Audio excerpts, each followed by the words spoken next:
Good night, ladies and gentlemen.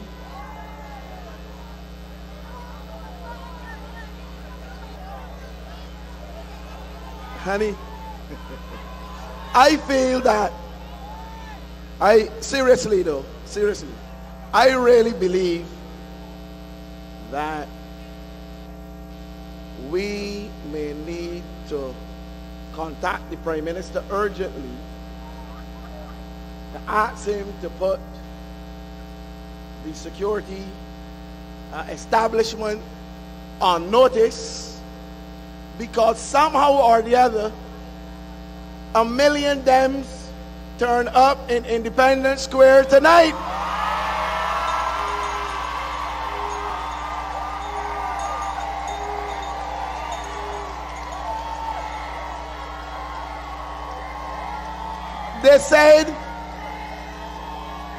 They said we only had 270,000. That ain't possible. Not with this crowd in here tonight. Oh, what a wonderful sight indeed it is. On this 20th day of February 2013, Annual Domini in the year of our Lord, that the wonderful disciples of the Democratic Labour Party have joined in famous fellowship here tonight.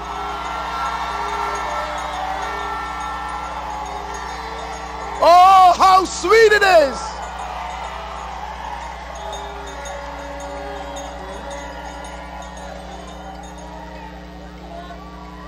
It is said, ladies and gentlemen, it is said, comrades, that the voice of the people is the voice of God.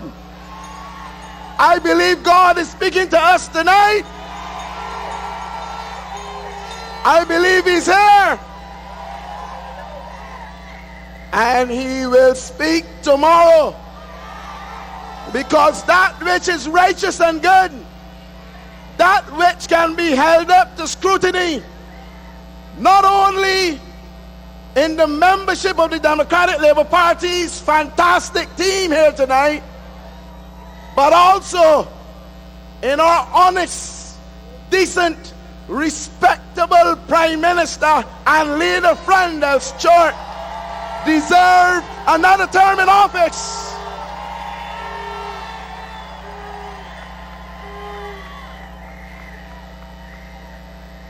I come before you tonight with all sense of humility, with all sense of humility. I come to present to you tonight, ladies and gentlemen, comrades, friends, I come before you tonight imbued with the Spirit of the Almighty to tell you, fear not, for all will be well in the morning, because tonight begins tomorrow, and tomorrow is the victory of the Democratic Labour Party.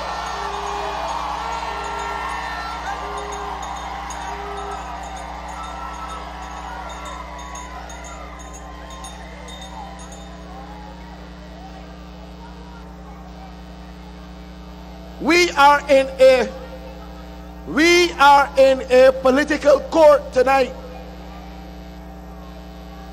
And I say to you, ladies and gentlemen of the jury, that as I stand to present my part of this closing argument to you,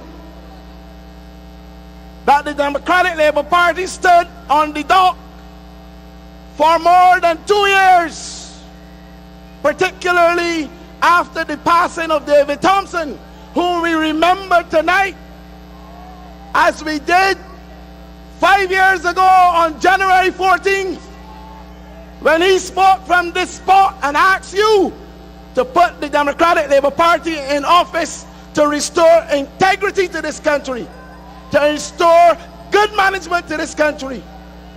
We were put on the dock. We were harassed. We were abused. Settle down.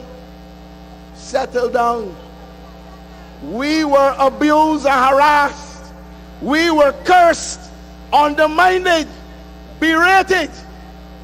And we stood in the dock like the boy on the burning deck, knowing, however, that one day the bell would ring and this great party would have a chance to put its case before the jury of Barbados. And tonight I say to you that you have absolutely no choice but to find the Democratic Labour Party not guilty of squandermania, not guilty of mismanagement, not guilty of undermining the morality of this country.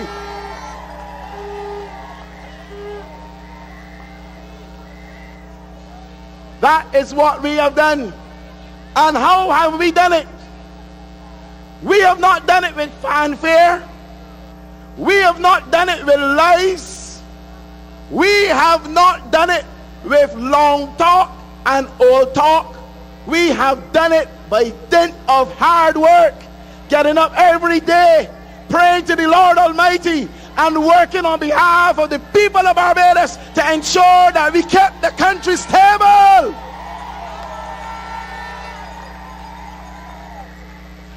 Who can find fault, ladies and gentlemen, as I plead the case on behalf of the Democratic Labour Party, the client? Who can find fault with the fact that when our people were in the waters, choppy as they were, with the potential of going under and drowning, we leaped into the water, we held up the people of Barbados, and we moored them to safety. We increased the reverse tax credit from $750 to $1,300 Barbados dollars. We extended unemployment benefits for those who lost their jobs to hold their hands in the most difficult economic period in the history of the world. We kept every single public officer employed in the government of Barbados so that they could feed their families, so that they can work in their communities, and so they can continue to build this country. But we didn't only do it for the ordinary folks. We did it for the rich ones too, some of whom seem to have forgotten how good this party was to them. We allowed businesses in this country to extend their NIS payments, to give them more cash flow, so that they could brace themselves for the most difficult period in the economy of Barbados. We gave a $25 million tourism fund to help hoteliers get through the most difficult period of the recession and to keep their doors open. We did that for them. Some have forgotten, but the people of Barbados have not. This is what we have done. And there are those in this country, supported by the political miscreants and proselytes and pimps of the Barbados Labour Party, crawling around like cockroaches, trying to create mayhem and give the impression that Barbados is a country defeated tonight. But I say to you that with the Democratic Labour Party standing by your side, we will never be defeated in Barbados.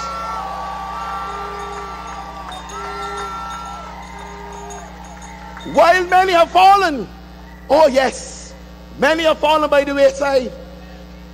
Tonight as I speak, it is day in Germany. People are on the streets.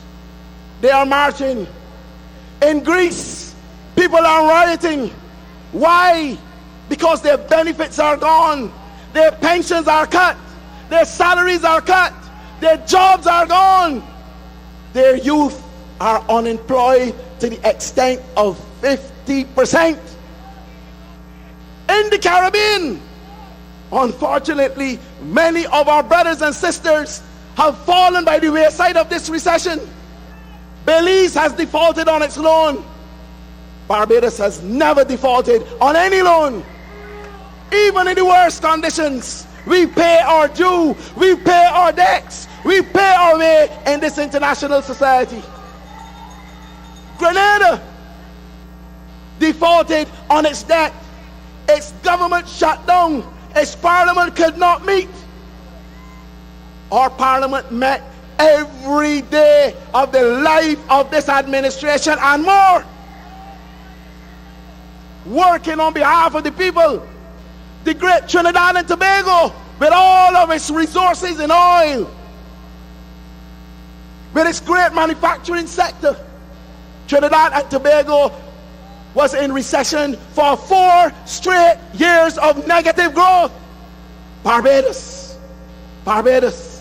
had 2 years of negative growth, and by 2010 we were growing again.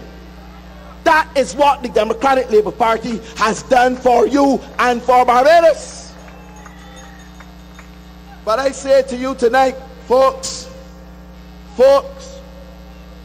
when good men and women sleep, when you rest your head at night, the mischievous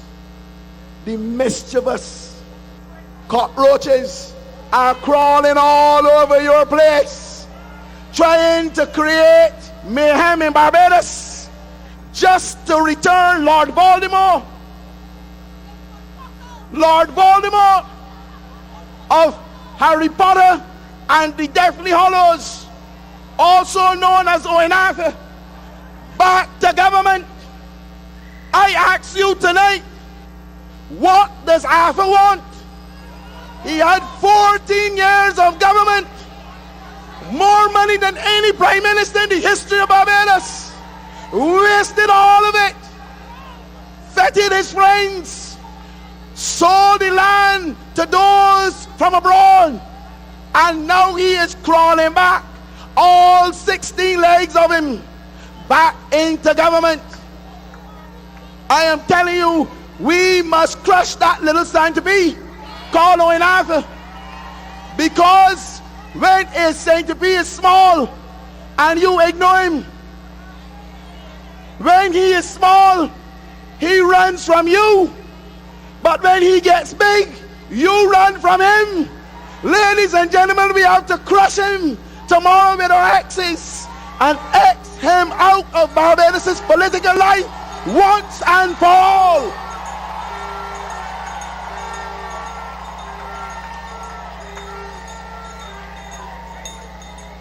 What manner of man is this?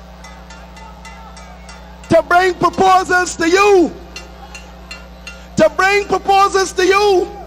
that even the best economists in Barbados and some abroad have all said would create a mess in Barbados, would cause thousands of public servants to go home. Why would he want to do this to you? Why would he want to sell his soul on the altar of political and economic expediency just to get his hands on the treasury of Barbados? I say to you tonight, what does it profit a man to gain the whole world and lose his soul? Well, if Owen Arthur cannot find his soul, we are going to beat some soul into him tomorrow. Beat it into him, bring him to heel, and send him back to St. Peter. I'm telling you tonight, I make this prediction tonight. When Arthur is defeated, he is going to go back to Jamaica, from whence Tom Adams brought him, wrapped up in a skirt suit with glass lapels and his ding-a-ling at the door. It is not here. That is what we're going to do with him tomorrow. Ladies and gentlemen, welcome.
Let us welcome our Prime Minister.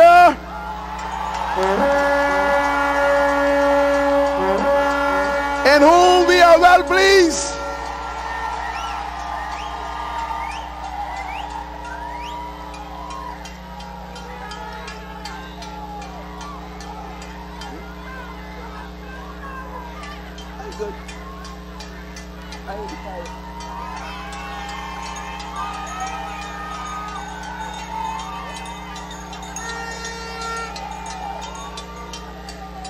So listen to me.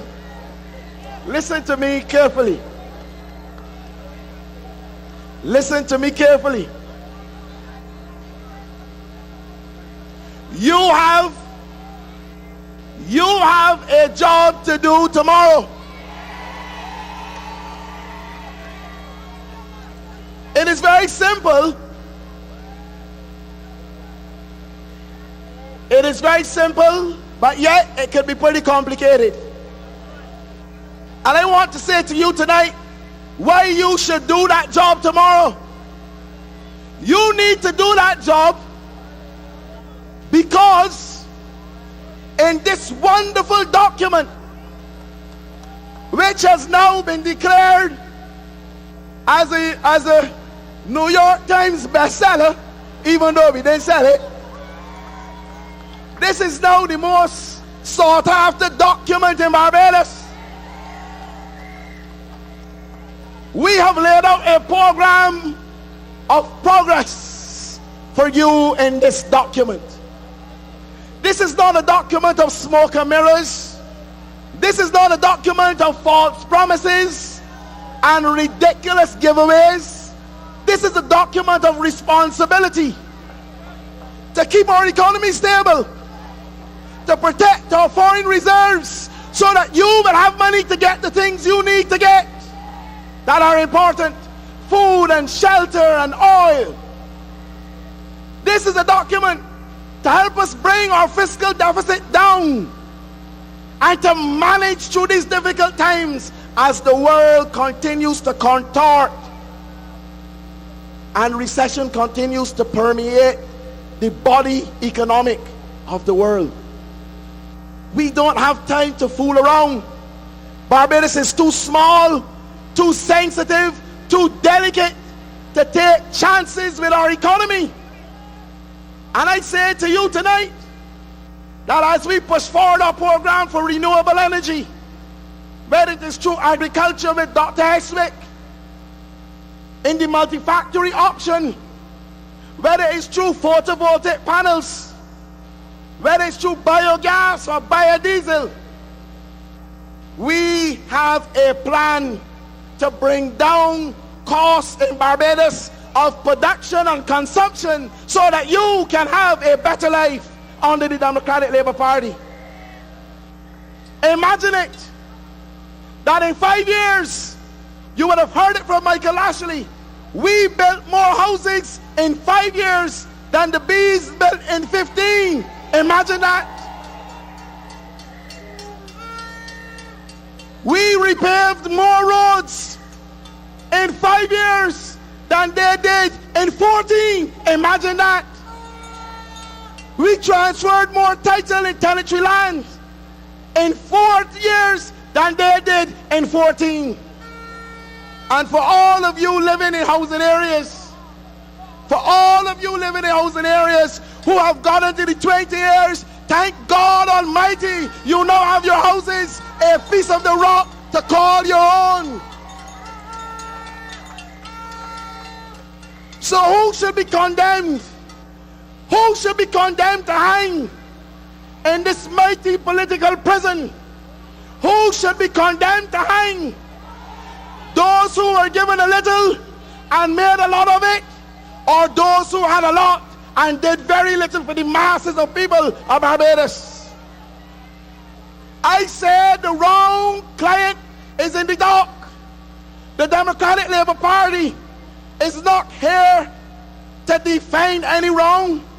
We are here to prosecute the miscreants of the Labour Party who had much and wasted it, frittering away when they could have been doing things for you. They could have been building houses They could have been fixing roads. They could have been giving more scholarships to your children, better education and better health care. But they did none of the above. And now, through statecraft, they have returned. Not with any new body, with the same musty old body. They have put on some new clothes. Somebody has thrown a new frock on Barney Lynch and represented him to the people of St. Michael's South. We don't want the Labour Party in new clothes. We want them to take a bath, a bush bath. We can pelt in some soursop leaf, pelt in some thyme too, and see if we can get them cleansed of their sins, because they have no right to be in government again until they have done it. But I want to say to you also tonight that we have seen in the last week the nastiest campaign ever run in Barbados by this Barbados Labour Party. They want power so much that they are now stooping to the lowest of the low. Imagine, I told you at a meeting recently about this Clico matter. Do you know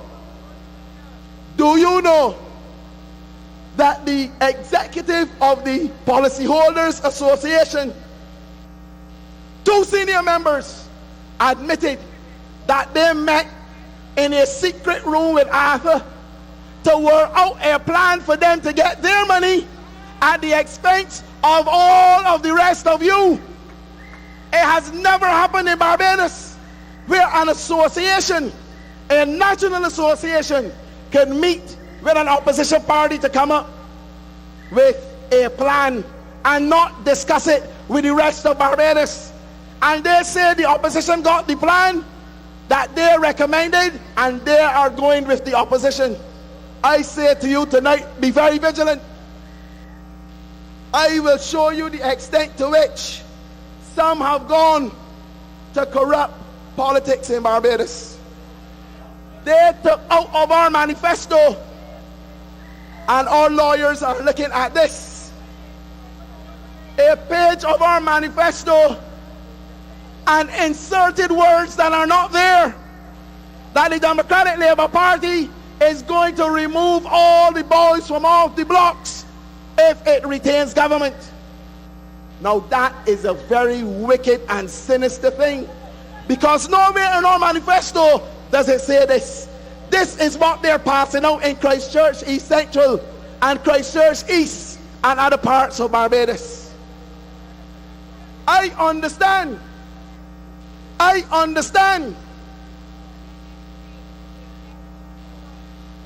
don't know how true it is. I don't deal in rumor.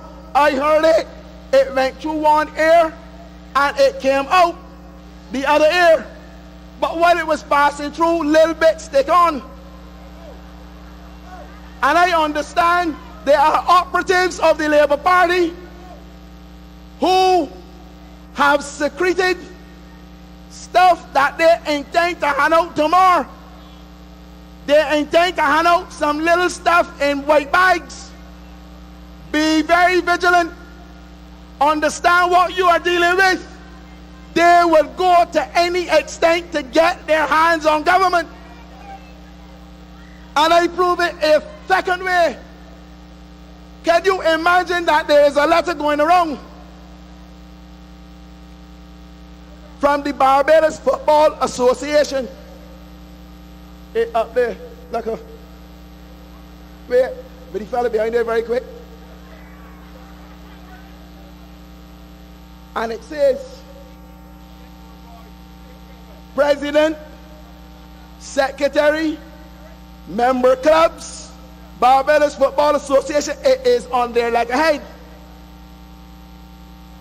Dear sir or madam, by now you may have heard that the president and officers of the Barbados Football Association have decided to endorse the Barbados Labour Party in the upcoming general elections. However, I think it prudent that as president, I officially inform you in writing.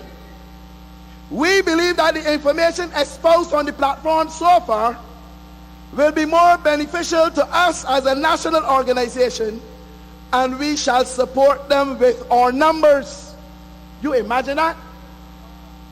I urge you to inform your members so that the party of our choice will be victorious on polling day.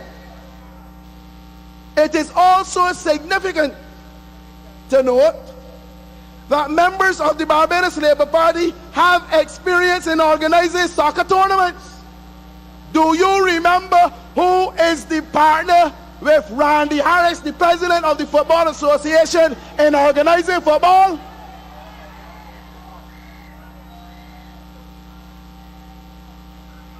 He says, he goes on, or the letter goes on to say, and we believe that they have more to offer. Thanking you in advance, and we look forward to your support. Yours truly, Barbados Football Association, Randolph Harris, and it has a signature in between there. I don't know what his signature look like, so I can't say that that is his signature, but it is on the letterhead of the Football Association. And I say tonight, that if you want power so badly in the Labour Party, that you will go to the extent of corrupting a national organization to achieve your political ends. Shame on the Labour Party, and shame on those who have colluded with them to produce this document. I say to you tonight, shame on Owen Arthur. I have never come across a man so power hungry that he will allow his institution to go to these levels.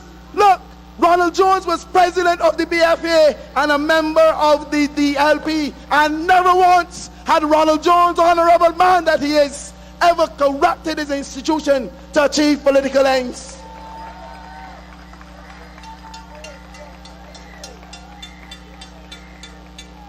So there you have it. There you have it. There you have it. So I say to you tonight, gird your loins. Gird your loins. Lucifer is on the loose. He is dressed in red. He has two horns. One is Alpha and the other is Molly. And they intend to goad you down and out of office. But we who are righteous citizens in this country and stand before the Lord Almighty will not allow it to happen. Come tomorrow. Come tomorrow. Bring out your numbers. Bring them out. Grannies and aunts and uncles and sons and daughters. And vote for the Democratic Labour Party as we wash them off in licks from St. Lucie to Christ Church. Vote for the Dems. It's Dems now and Dems again. Good night, and may God bless all of you. I'm from the people and I'm all for the people. I'm all from the people and I'm all for the people. Ladies and gentlemen, the honor